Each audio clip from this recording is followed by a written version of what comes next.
Good day, everyone. My name is Carol Mead, and for the next few minutes, I will be teaching an introductory lesson on the topic the distribution and use of intellectual property materials in distance education.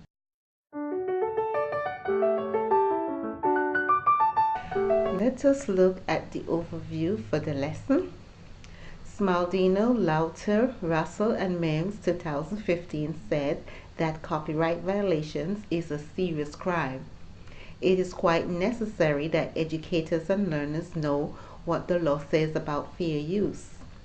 The purpose of this lesson is to briefly introduce the topic and discuss 3 intellectual property laws relevant to the use and distribution of material used in distance education.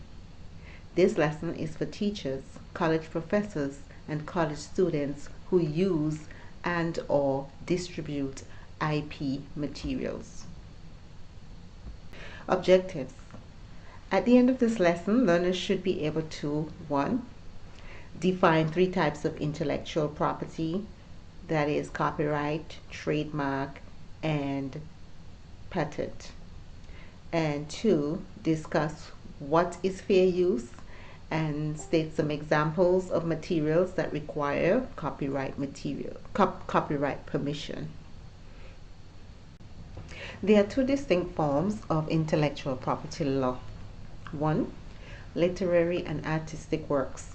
These are all protected by copyright laws. Example, architectural work, books, paintings, musical compositions, plays, movies, podcast software, artistic works, performances, radio and television, and online articles.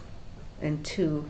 Industrial property, which is physical matter that is the product of an idea or concept for commercial purpose, protected by patented objects, trademarks, industrial design, trade secrets, layout, designs, and geographical indications.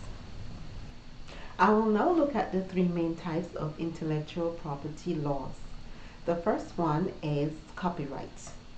Copyright, it grants permission or protection to the unique expression of ideas that lasts for the author's lifetime plus 50 years from the end of the calendar year in which the author dies. The second one is trademark.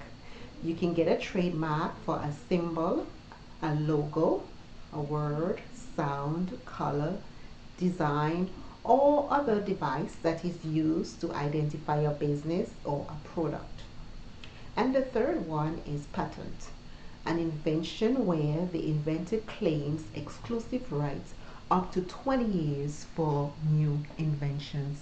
I will now look at fair use. Fair use gives permission to use copyrighted materials if all of the following 4 criteria are met. 1. Purpose and character. Non-profit educational setting, reproduced for the purpose of criticism or commentary.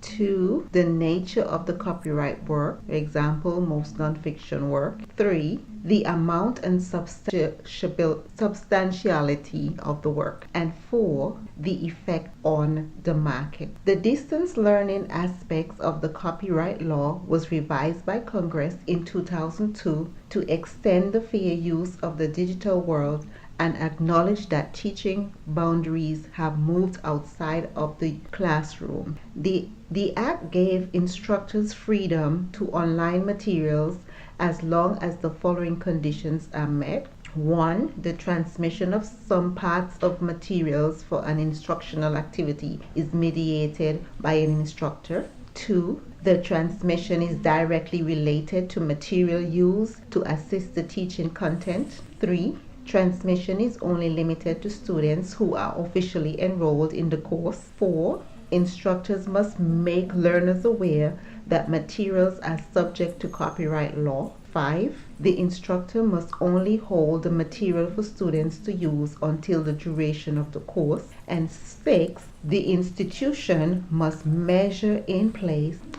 measures in place to limit the use of the transmission of materials only for a certain period of time students are enrolled.